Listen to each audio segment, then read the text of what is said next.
Sometimes I wonder to myself just how it's possible that this company is still in business. I know they're Disney.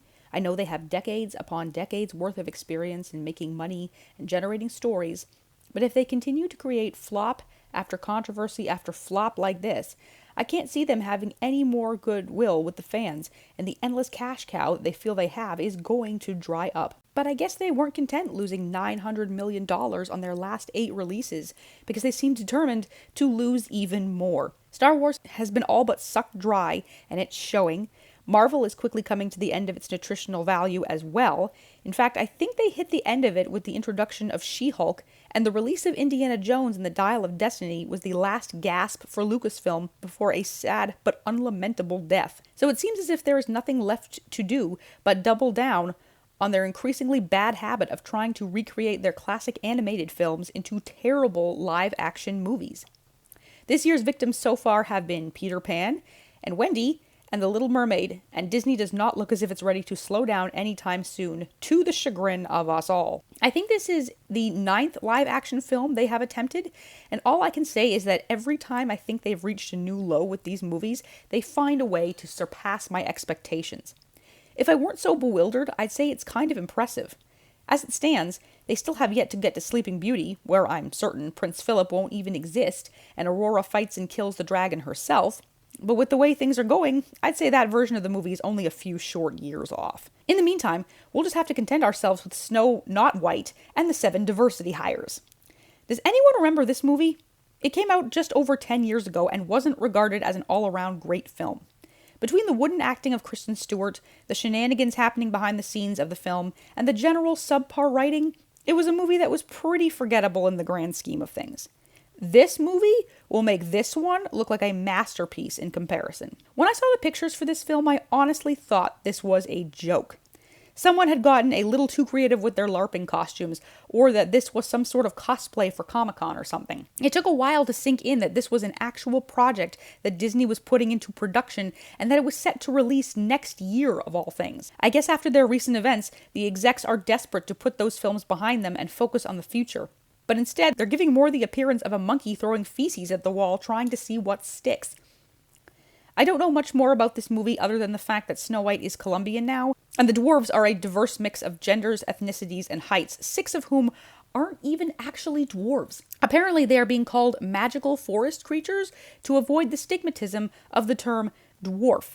The original script for the film was criticized for being ableist because it portrayed the dwarves with lesser intelligence and Snow White seeing them as children. And so, in the name of better representation for underrepresented communities, they decided to deprive 7 potential dwarfism sufferers of work and instead handed the prominent roles to a bunch of able-bodied people. If that isn't the definition of ableist, then I don't know what is. Apparently they wanted to avoid reinforcing stereotypes from the original animated film and have decided to take a different approach with these 7 characters and have been consulting with members of the dwarfism community. Does anyone find it a little bit ironic that in order to get rid of the stereotype, they just got rid of the dwarves altogether? So Snow White and the Magical Forest Creatures sounds like a surefire title, if you ask me. And what's with the outfits? The dwarves worked in a mine. They're not going to a Renaissance fair. Every single one of these magical forest creatures looks like they're about to go LARPing. But wait, there's even more to see. The script is being written by the Barbie movie's Greta Gerwig, and apparently the adaptation will not feature a Prince Charming at all, and will instead focus on a stronger Snow White who dreams of becoming a leader. I gotta tell you, if anything these days is a surefire moneymaker, it's more pretentious girl boss characters. Although I will be honest, there are 2 things about this new reinvented Snow White that I utterly despise, and this is one of them. The diversity hires and the POC main character aside, those were things that we can easily expect from companies like Disney who have no understanding of their own source material. But to eliminate Prince Charming, just because he will be seen as a deterrent to the greatness they are trying to give Snow White, really does make my blood boil. This is a fairy tale, and one of the marquees of fairy tales is that they have romance. Get over it. Romance did not define the Snow White story at all, and in fact, Prince Charming only showed up at the very end to save Snow White after she had eaten the poisoned apple. He's barely in the story at all, and so it blows my mind that his presence as a man is so despised because of maybe 5 minutes that they had to completely change the entire plot of this new film. The other thing that bothers me about quotes, like the one mentioned above, is the implication that Snow White was not a strong character and that this was something that they had to make her. Because you see, before she was weak.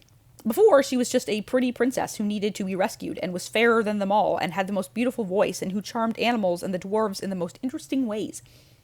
Before, she wasn't something to aspire towards because she isn't being viewed as an aspirational character. She's being viewed as a weakling. Now, I will admit that Snow White was a character who seemed to bend to circumstance. However, it takes a great deal of courage for someone to be kind to those who would like nothing more than to kill them.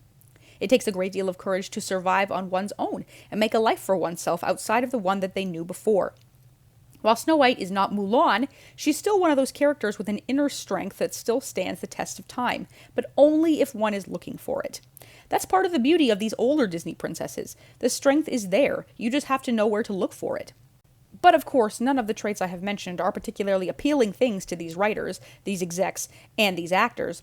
So Snow White becomes another example of another laughable live-action Disney movie that will likely flop at the box office and be forgotten about in a few years' time. I really don't know what to say anymore. The only thing that's going to be entertaining about this is going to be the box office numbers when the film opens. Because a beloved franchise being run through a politically correct purity filter certainly isn't going to do it for me.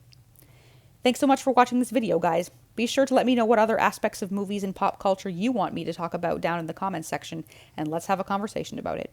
Until next time, everyone.